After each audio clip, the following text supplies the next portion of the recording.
જતો હતો. મારી બેન ક્યાં હે? એ તો બારે બાજુના ઘરે બેહવા ગઈ. એવું? જીજુ આપણે આમ કેટલા દિવસ વાત કરીશું? હવે કોલ તો કરો યાર. શું કરીએ? લગન તમારી બેન હારે કરી લીધા હે. તો લગન મારા જોડે નતા કરાતા તો એના જોડે કરી દીધા.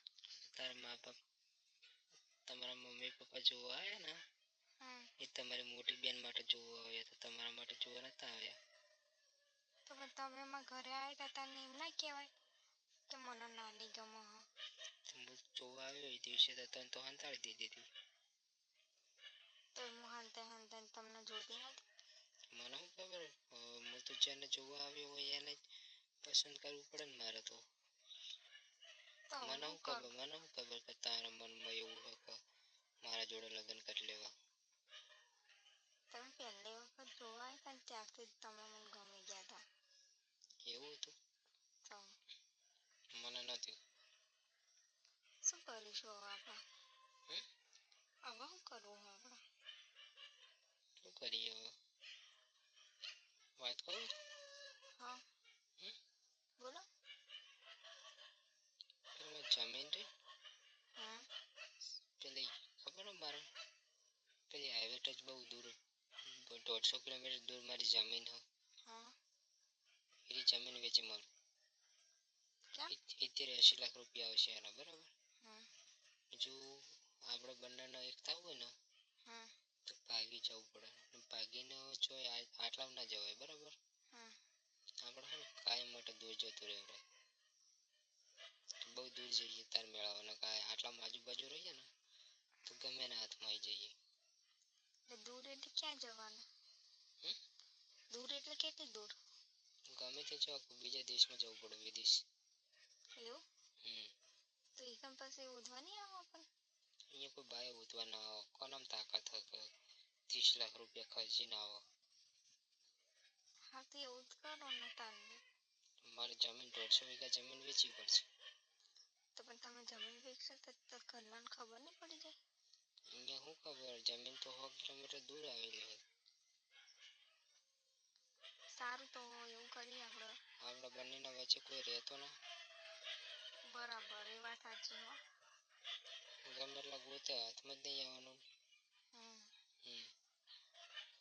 સારું તો તમે જમીનનું જલ્દી કરી દો અને પછી આપણે ભાગી જઈએ જલ્દી. એ તમે બધું જલ્દી જમીનનું કરી નાખો. તો હજુ વેચવું પડે અને પેલું પાસ કટાવવું પેલું કટાવવું પડે ને આપણે વિદેશ. વિઝા કઢાવવા પડશે. વિઝા કઢાવવા પડે. એના માટે તમારા ડોક્યુમેન્ટ આધાર કાર્ડ જુઓ અને 10 ભણેલાનું LC જોતી હશે.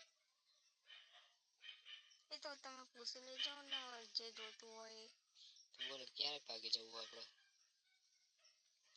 આ બીજા તમે કમ્પ્લીટ કરાવી દો પહેલા.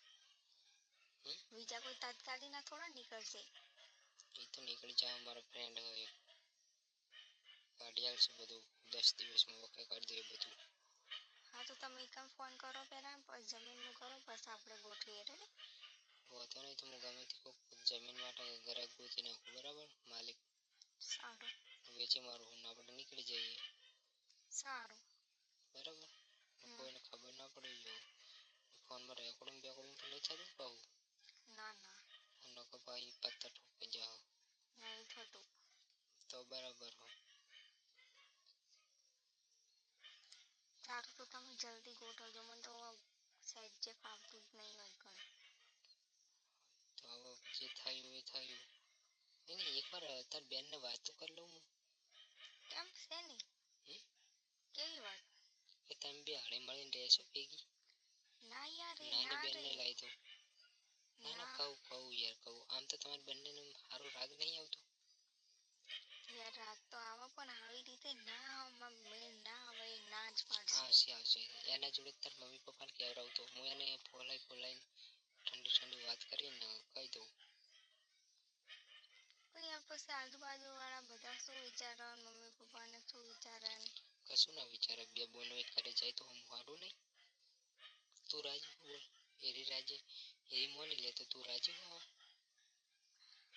સારું તો એ કહેતી હોય તો હું તો આવી જઈ, પછી કોઈ પાછળથી ડખો ના થવો જોઈએ. એ તો પછી તમારે બે બોને નાળી મળીને રહેવું પડે બરાબર. હું તમને બંનેને એકાબીજી જોડે વાત કરાવું બરાબર, કે તમે બે ભેગી રહેશો હળી મળીને. પહેલા તમે વાત કરો, રેડી? એને હું સ્ટાર્ટ રીતે વાત કરી દઉં બરાબર. સારું. સારું. કહીશ કે તમારે બેન ભેગું કામ કરવાનું ને એકાબીજીને વિહોમો મળે ને એવું બધું કહી દઈશ. સારું. ચાલે? સારું તો હું એને વાત કરું આજે હમણાં. પાછા મારું કઈ ના કહેતા કે એને એવું કીધું તું, બરાબર? હા એવું નહીં કહું, હું ડાયરેક્ટ એને એવું જ કહીશ કે તું તાર મમ્મી પપ્પાને વાત કર ને તાર નાની બોનને લગ્ન કરી દે મારા હારે. સારું એવું કહેજો. સારું. એને એવું નહીં ખબર પડવા દઉં કે તે કીધું છે, રેડી? સારું. સારું તો ચાલ હું તને એનો જોડે વાત કરીને પછી ફોન કરું. હાલો. ઓકે. સારું. સારું. આ તો બધું રહેવા દે, જમીન બમીન વેચવું વિદેશમાં જતું રહ્યું ને એના કરતાં પ્રેમથી થતું હોય તો કરી જ લઈએ ને. હા એવું થતું હોય તો પછી કરી લઈએ ને તો જવાની. સારું સારું ચાલ તો ફોન કરવાનું પૂછી. સારું. તારા ફોન આવે તો કહી દેજે કે તું રાજી હોય તો હું રાજી છું, કહી દેવાનું પૂછીને તો રેડી.